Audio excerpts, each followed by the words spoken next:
You today we are going to discuss physical features of India lesson number 2 from the geography of class 9। आज हम लोग physical features of India का part 5 बात करने जा रहे हैं जो क्लास 9 का ज्योग्राफी का चैप्टर है और उसमें हम लोग पेंसुलर प्लेटू के बारे में स्पेशली बात करेंगे। So let's go on the topic peninsular plateau. First of all हम सबको जानना ज़रूरी है कि what is the meaning of the peninsular. Peninsular कहते किसको हैं, उसके बाद हम लोग बात करेंगे प्लेट्यू का। तो it's a very simple definition of the peninsular plateau. Peninsular का डिफिनेशन ये होगा कि already we know that those land area surrounded by the water bodies from the three sides. कोई भी लैंड मास एरिया अगर तीन तरफ से पानी से घिरा हुआ हो उस एरिया को हम लोग पेंसुला के नाम से जानते हैं। ऐसा कोई भूभाग क्षेत्र जो तीन तरफ से पानी से जल से घिरा हुआ हो उसे पेंसुला कहते हैं। जैसे फॉर एग्ज़ाम्पल हम इंडिया को ले सकते हैं। आप देखते हैं कि इसका वेस्ट साइड में अरबियन सी है, अरब सागर है, साउथ में इंडियन ओशन है और ईस्ट में बे ऑफ बंगाल है। तो ये हमारा जो इंडिया है ये पेंसुला का पार्ट है। पेंसुलर इंडिया के भी नाम से जाना जाता है। क्यों जाना जाता है? क्योंकि three side of the water bodies surrounded by water bodies from the three side, तीनों साइड से पानी से घिरा हुआ है, इसीलिए हम इसको पेंसुलर इंडिया के नाम से भी जानते हैं। क्लियर? यानी ऐसा कोई भूभाग, ऐसा कोई लैंड, ऐसा कोई लैंड मास या क्षेत्र जो तीन तरफ से पानी या जल से घिरा हुआ हो उसे पेंसुला कहते हैं। अब कह रहा है कि दुनिया का सबसे बड़ा पेंसुला कौन है? तो दुनिया का सबसे बड़ा पेंसुला अरबियन पेंसुला है। क्या है? अरबियन पेंसुला है। ठीक है। अब कह रहा है कि प्लेट्यू किसको कहते हैं? तो ऑलरेडी यू नो दैट, हम जान रहे हैं कि प्लेट्यू जो होता है the area of flat land which is elevated above the sea level is called the plateau। plateau उसको कहा जाता है जो यह ऊंची भूमि का एक क्षेत्र होता है जो कि समतल होता है, यानी फ्लैटेड लैंड होता है और ये सी लेवल से इसकी ऊंचाई लगभग 600 से 900 मीटर होता है। जैसा आप देख रहे हैं कि ये सब सी लेवल है, इससे ये उभरा हुआ जो एरिया है उसी को हम क्या कहते हैं? प्लेट्यू कहते हैं। यह उच्च भूमि का एक क्षेत्र होता है जो समतल होता है और सागर तल से यानी सी लेवल से इसकी ऊंचाई लगभग 600 से 900 मीटर होती है। अलग अलग प्लेट्यू की ऊंचाई अलग अलग हो सकती है सी लेवल से। ये कोई ज़रूरी नहीं है कि दुनिया का जो भी प्लेट्यू है 600 से 900 मीटर ही ऊंचा हो, ऐसा नहीं है। ठीक है। यानी मेरा कहने का मतलब है कि पेंसुलर प्लेट्यू की सीमा का निर्धारण कैसे होता है, तो हम देखते हैं आगे चलकर। कोई भी पेंसुलर प्लेट्यू की जो सीमा है, एरिया है, उसका निर्धारण उत्तर पश्चिम में अरावली रेंज, उत्तर पश्चिम में राजमहल की पहाड़ियाँ और पश्चिम में गिर पहाड़ियाँ और दक्षिण में कौडमम पहाड़ियाँ करती है। यानी मेरा कहने का मतलब ये है कि जो पेंसुलर इंडिया है, पेंसुलर प्लेट्यू का निर्धारण जो है, इसका निर्धारण जो है उत्तर पश्चिम में कौन करती है? अरावली रेंज करती है। जैसा कि यहाँ पर फिगर में हम देख सकते हैं, अरावली रेंज करती है। उसके बाद उत्तर पश्चिम में राजमहल की पहाड़ियाँ करती है, उत्तर पश्चिम में ही, और पश्चिम में गिर की पहाड़ी हैं वो करती हैं, और दक्षिण में साउथ में कौडमम पहाड़ियाँ करती है। यानी कहने का मेरा मतलब ये है कि हमारा जो प्लेट्यू है, peninsular plateau, it divided into 2 parts. ये कितने पार्ट में डिवाइड है? तो ये 2 पार्ट में डिवाइड है। तो कौन कौन पार्ट डिवाइड है, तो एक पेनिनसुलर प्लेट्यू को हम लोग हाईलैंड सेंट्रल हाईलैंड प्लेट्यू के नाम से जानते हैं, और दूसरा जो पेनिनसुलर प्लेट्यू है उसको हम लोग डीकन प्लेट्यू के नाम से जानते हैं। तो अब कह रहा है कि जो हमारा इंडिया का पेनिनसुलर प्लेट्यू है इसको डिवाइड करने का काम कौन करती है, तो it's a very simple answer है कि इसको पेनिनसुलर प्लेट्यू को दो भागों में बांटने का काम हमारा कौन करती है, नर्मदा रिवर करती है। कौन करती है, नर्मदा रिवर। नर्मदा रिवर के नॉर्थ साइड जो एरिया है प्लेट्यू एरिया, उसको हम लोग सेंट्रल हाईलैंड्स के नाम से जानते हैं। किस नाम से जानते हैं, सेंट्रल हाईलैंड्स के नाम से जानते हैं। और उसके निचला जो हिस्सा है यानी नॉर्थ नर्मदा रिवर से जो साउथ वाला एरिया है, यानी जिसको हम यहाँ देख सकते हैं साउथ वाला एरिया, इसको हम लोग डीकन प्लेट्यू के रूप में कंसीडर करते हैं। तो मेरा कहना यह है कि पेनिनसुलर प्लेट्यू को दो भागों में बांटने का सबसे इम्पॉर्टेंट रोल कौन अदा करती है, तो नर्मदा। और नर्मदा निकलती कहाँ से है, तो अमरकंटक, ठीक है, अमरकंटक से निकलती हुई ये बहती हुई ये अरबियन सी में चली जाती है, और यही क्या करती है, पेनिनसुलर प्लेट्यू को दो भागों में बांटने का काम करती है। कौन करती है, तो नर्मदा रिवर करती है। आई होप दैट आपको क्लियर हुआ होगा। अब यहाँ फिगर के माध्यम से हम देखना चाहेंगे कि सेंट्रल प्लेट्यू किसको कहते हैं और डीकन प्लेट्यू किसको कहते हैं। तो आप सिंपल सी भाषा में जानिए कि ये जो एरिया है आप देख रहे हैं, ये बिंद वाले जो एरिया है, छोटनागपुर ये वाला जो एरिया है, इसको हम लोग कंसीडर करते हैं सेंट्रल प्लेट्यू के रूप में। यानी नर्मदा रिवर जहाँ से बही है, यहाँ देख रहे हैं कि नर्मदा रिवर यहाँ से बही हुई हैं और ये कहाँ फिर चली जाती हैं, अरबियन सी में चली जाती हैं। तो मेरा कहना ये है कि जो नर्मदा रिवर के द्वारा, ठीक है, नर्मदा रिवर के द्वारा प्लेट्यू को दो भाग में बांटने का काम कर रहा है, तो नर्मदा रिवर के नीचे वाले पार्ट को हम लोग डीकन प्लेट्यू के नाम से जानते हैं। जैसा कि इस फिगर में देख रहे हैं, डीकन प्लेट्यू यहाँ से नर्मदा रिवर फ्लो करती है, और ऊपर वाले पार्ट को हम कहते हैं सेंट्रल हाईलैंड के नाम से। यहाँ देख रहे हैं नर्मदा रिवर क्या करती है, इसको डिवाइड करने का काम करती है। ये जितना सारा पार्ट है ये डीकन प्लेट्यू का पार्ट है। और डीकन प्लेट्यू जो है क्या है कि सबसे oldest landmass of India Gondwana का पार्ट माना जाता है। इसकी हाइट जो है हमारा पेनिनसुलर प्लेट्यू का वो 600 से 9 मीटर है। और ये किस शेप में है, तो ये ट्रेंगुलर शेप में है, ये ट्रेंगुलर शेप में है। क्लियर है। अब रही बात कि इसकी क्या फीचर्स है, थोड़ा सा फीचर्स की बात करें कि पेनिनसुलर प्लेट्यू का फीचर्स क्या है। फीचर्स से पहले मैं एक बात करना चाहूँगा कि आप सबसे पहले हमने पेनिनसुलर की बात की, तो पेनिनसुलर क्या है, तो जो एरिया जो लैंड मास तीन ओर से पानी से घिरा हो उसको पेनिनसुला कहते हैं। और जो प्लेट्यू है, प्लेट्यू क्या है कि ऊपरी हिस्सा है, सी लेवल से ये क्या है, ऊपरी हिस्सा को हम क्या कहते हैं, उच्च भूमि होता है, एक क्षेत्र होता है जो समतल होता है, फ्लैटेड लैंड होता है, और सी लेवल से उसकी ऊंचाई लगभग 600 से 900 मीटर होता है, उसको हम लोग प्लेट्यू कहते हैं। उसके बाद बोल रहे हैं कि प्लेट्यू को दो भागों में बांटा गया, एक सेंट्रल हाईलैंड के नाम से जाना जाता है और एक डीकन प्लेट्यू, और उसको बांटने का काम कौन किया, तो नर्मदा रिवर किया। उसके बाद हम देख रहे हैं कि इसका क्या फीचर्स हैं, पेनिनसुलर प्लेट्यू की सबसे बड़ी विशेषता क्या है, तो उसके बारे में थोड़ा सा हम बात करें कि पेनिनसुलर प्लेट्यू के सबसे बड़ी विशेषता क्या है।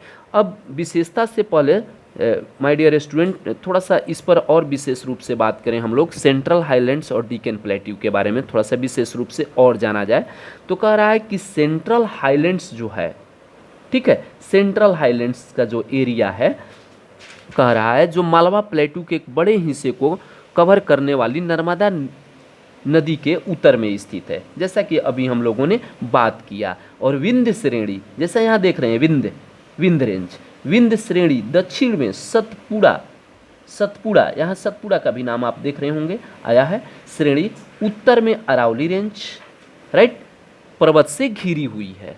कौन घिरी हुई है, आपका सेंट्रल हाईलैंड्स। इसका विस्तार अगर देखा जाए तो सेंट्रल प्लेट्यू का विस्तार सबसे ज़्यादा राजस्थान एरिया में देखने को आपको मिलेगा, ये वाला एरिया में देखने को आपको मिलेगा। राजस्थान के डिजर्ट से मिल जाता है, किसका, सेंट्रल हाईलैंड्स का एरिया किससे मिल जाता है? तो डिजर्ट एरिया राजस्थान से। सेंट्रल हाईलैंड्स का इम्पोर्टेंट रिवर्स की बात करें तो इम्पोर्टेंट रिवर्स वहाँ का चंबल है, सिंध है, बेतवा है एंड केन है। मेरा कहने का मतलब ये है कि सेंट्रल हाईलैंड से बहने वाली जो इम्पोर्टेंट रिवर्स हैं उनका नाम है चंबल, सिंध, बेतवा, केन। ये सभी नदियाँ दक्षिण से उत्तर पूर्व की ओर बहती है। कहाँ से? दक्षिण से उत्तर पूर्व की ओर बहती है। ठीक है। सेंट्रल हाईलैंड का एक्सटेंट जो देखा जाए तो वेस्ट में ज़्यादा है, ये पश्चिम साइड में ज़्यादा है, लेकिन ईस्ट में नैरो है, ईस्ट में बहुत कम है देखने को मिलता है। किसका? सेंट्रल हाईलैंड्स का। सेंट्रल हाईलैंड्स के ईस्ट एक्सटेंट को बुंदेलखंड कहते हैं। सेंट्रल हाईलैंड का जो ईस्ट पार्ट है उसको हम क्या कहते हैं? बुंदेलखंड। और छोटनागपुर प्लेट्यू पूर्व के उत्तर में, यानी जो यहाँ देख रहे हैं छोटनागपुर प्लेट्यू, ये भी छोटनागपुर प्लेट्यू भी किसका पार्ट है? तो आपका सेंट्रल हाईलैंड्स का ही पार्ट है। किसका है? सेंट्रल हाईलैंड्स का ही पार्ट है।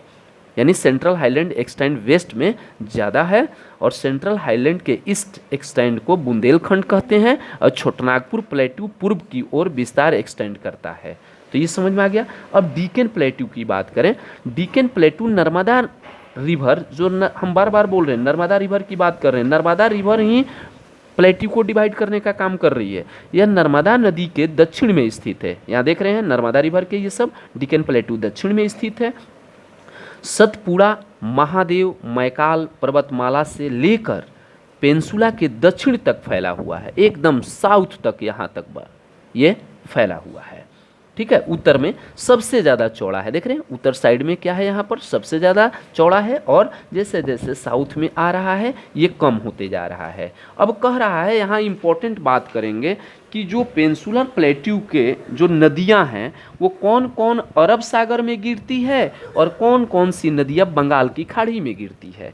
तो हम देख रहे हैं कि अरब सागर में गिरने वाली जो नदियाँ हैं, पेंसुलर प्लेट्यू की नदियाँ हैं, वो माही हैं, नर्मदा हैं, ताप्ती हैं। ठीक है। और नर्मदा का नाम मैंने कहा ही, माही, नर्मदा एंड ताप्ती। और बंगाल की खाड़ी में कौन गिरती है पेंसुलर प्लेट्यू की नदियाँ? महानदी हैं, गोदावरी हैं, कृष्णा हैं एंड कावेरी हैं। ठीक है। आई होप दैट आपको समझ में आया होगा। अब हम लोग बात करेंगे किसका? तो इसका फीचर्स क्या है। किसकी फीचर्स? पेंसुलर प्लेट्यू का। पेंसुलर प्लेट्यू का सबसे बड़ा फीचर्स, इसमें थोड़ा सा मैप से भी आप समझ सकते हैं कि पेंसुलर प्लेट्यू किसको कहते हैं। मान लीजिए ये सी लेवल है, मैप को थोड़ा सा स्टेबल करते हैं, ये सी लेवल है। सी लेवल से जैसे जैसे इसकी ऊंचाई बढ़ती जा रही है ये प्लेट्यू एरिया देखने को मिल रहा है। प्लेट्यू एरिया से जो प्लेट्यू एरिया है, प्लेट्यू एरिया से ऊपर जब हम बढ़ते हैं तो हमको क्या देखने को मिलता है? माउंटेन मिलता है। तो हम यहाँ देख रहे हैं कि जो हमारा प्लेट्यू एरिया है, ठीक है, वो दो पार्ट में स्लोप है। एक वेस्टर्न साइड में स्लोप है और एक ईस्टर्न साइड में स्लोप है। तो आप देख रहे हैं कि वेस्टर्न साइड वाला जो स्लोप है बहुत ज़्यादा है और ईस्टर्न साइड वाला जो स्लोप है बहुत कम है। ये भी एक कारण है कि सबसे ज़्यादा जो प्लेट्यू एरिया से निकलने वाली नदियां हैं वो ज़्यादातर क्या है कि आपका ईस्टर्न साइड यानी बे ऑफ बंगाल में ज़्यादा गिरती हैं और वेस्ट में, पश्चिम साइड में बहुत कम नदियां गिरती हैं। ठीक है। और यही कारण है कि जो वेस्टर्न घाट है, वेस्टर्न कोस्टल प्लेन को इरिगेट करती है। ठीक है। ज़्यादा नदियाँ होने के कारण इधर ज़्यादा नदी अरबियन वेस्ट ऑफ बंगाल में गिरती हैं, इसलिए ये जो कोस्टल प्लेन है, ईस्टर्न कोस्टल प्लेन, इसको ज़्यादा इरिगेट करती है। ठीक है। और ये आपको पता होना चाहिए कि जो हमारा ईस्टर्न कोस्टल प्लेन है, ईस्टर्न घाट है, ये ब्रेक है बीच बीच में। तो ये क्यों ब्रेक है? आपको मालूम होगा कि बहुत सारी नदियाँ क्या होती है, बे ऑफ बंगाल में गिरती हैं तो उस एरिया को कट कर देती है। ठीक है। जिसके कारण से अब हम कह रहे हैं कि इसके बारे में विशेषता की बात करें तो सबसे पहला विशेषता है कि it is the oldest land mass है। ये बहुत पुराना ये लैंड मास माना जाता है। और ये जो ओल्डेस्ट लैंड मास है इंडिया का, ये गोंडवाना लैंड का पार्ट का हिस्सा माना जाता है। किसको? पेनिनसुलर प्लेट्यू को। और इसकी ऊंचाई की बात की जाए तो 600 से 900 मीटर इसकी ऊंचाई है। और शेप की बात किया जाए तो ये ट्रायंगुलर शेप में है। अगर इसको आप उल्टा करेंगे इस फिगर को तो आपको पता चलेगा कि ये ट्रायंगुलर शेप में है। ठीक है। दूसरी चीज़ है कि ये ट्रायंगुलर शेप के साथ साथ ये वैल्यूएबल मिनरल्स कंटेंट्स करके रखता है। जितने सारे मिनरल्स मिलते हैं वो प्लेट्यू रीजन से ही मिलते हैं, प्लेट्यू एरिया से भी मिलते हैं। और रही बात पेनिनसुलर प्लेट्यू की जो विविधता है, डाइवर्सिटी है, यहाँ पर बहुत सारा डाइवर्सिटी से भरा हुआ है। क्या है भाई, यहाँ अलग अलग प्रकार के भू आकृति हैं, लैंड मास हैं देखने को मिलता है। जैसे ब्लॉक माउंटेन्स देखने को मिलता है सतपुड़ा में, अरावली रेंज देखने को मिलता है। ठीक है। एस्कॉपमेंट पर्वत मिलता है, रिफ्ट वैली देखने को मिलता है। और ये बना किससे है, जो पेनिनसुलर प्लेट्यू है वो बना किससे है, तो पता चलता है कि it contains mostly the Angénieux and metamorphic rock से ये बना हुआ है। उतना ही नहीं, ये सबसे बड़ी इसकी विशेषता ये भी है कि major rivers of the peninsular plateau of the Godavari, यहाँ पर डिफरेंट टाइप्स के सीजनल रिवर्स भी निकलती हैं। जैसे गोदावरी हो गया, महानदी हो गया, कावेरी हो गया, नर्मदा हो गया, ये पेनिनसुलर प्लेट्यू रिवर्स हैं। ठीक है। तो ये सारी इसकी विशेषता थी, यानी रिच इन मिनरल्स, बहुत सारे मिनरल्स भी देखने को यहाँ पर मिलते हैं। अब रहा कि मैक्सिमम जो पेनिनसुलर प्लेट्यू के रिवर्स का फ्लो है वो ईस्ट की ओर है। किधर? ईस्ट की ओर है। हम लोग देख रहे हैं कि मैक्सिमम पेनिनसुलर प्लेट्यू के जो रिवर्स हैं उसका फ्लो ईस्ट की ओर है तथा वेस्ट की ओर भी है, लेकिन वेस्ट की तरफ उतना नहीं है जितना कि कहाँ, जितना कि ईस्ट की ओर। क्यों? क्योंकि इसका जो फ्लैट एरिया है, थोड़ा सा जो ईस्ट वाला पार्ट है वो दबा हुआ है और वेस्ट वाला पार्ट उठा हुआ है। इसीलिए ज़्यादा से ज़्यादा नदियाँ जो फ्लो करती है वो ईस्ट की तरफ, बड़ी बड़ी नदियाँ प्रायः पूर्व की ओर बहती है। यही कारण है। क्यों?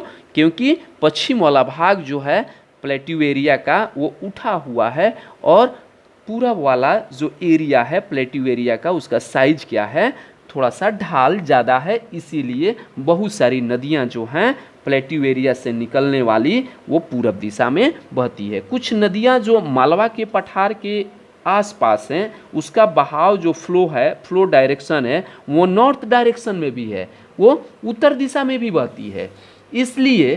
इसलिए है इस प्लेट का उत्तरी हिस्सा जो है उत्तर का ढाल है, उत्तरी ढाल है, यानी थोड़ा सा ढाल है उत्तर के साइड में।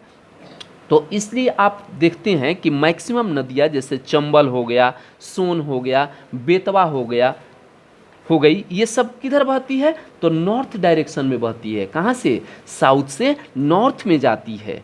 तो हम देख रहे हैं कि थोड़ा सा क्या है कि नॉर्थ डायरेक्शन में भी उत्तरी हिस्सा, उत्तर में थोड़ा सा ढाल होने के कारण मैक्सिमम नदियां जो हैं साउथ से नॉर्थ की तरफ जाती है। और साउथ से नॉर्थ की तरफ बहने वाली प्लेट्यू एरिया से निकलने वाली नदियां कौन हैं?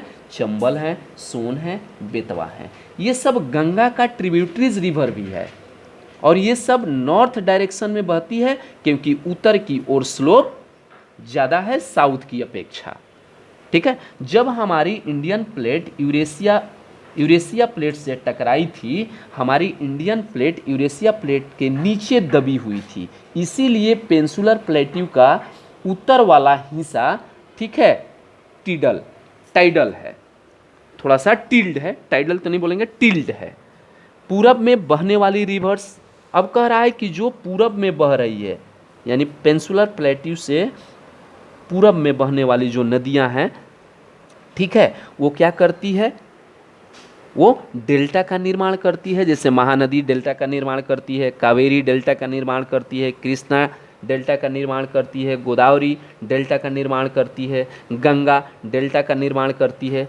पश्चिम में बहने वाली रिवर जो अरब सागर में जाकर गिरती है, ये जो नदियां हैं जैसे तापी हुआ, नर्मदा हुआ, मांडवी हुआ, पेरियार हुआ, माही हुआ, ये सब जो है इचुरी का निर्माण करते हैं। क्या चीज़ का निर्माण करते हैं?